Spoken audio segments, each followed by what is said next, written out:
The Applied Materials AMAT 0190-17078 is a multi-output AC to DC power supply used in the 300mm Centura System.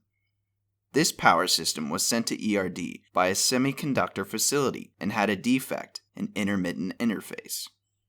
After ERD rebuilt all the power supplies and repaired the defective wire interface, we fully load tested all the outputs, which can partially be seen in the video.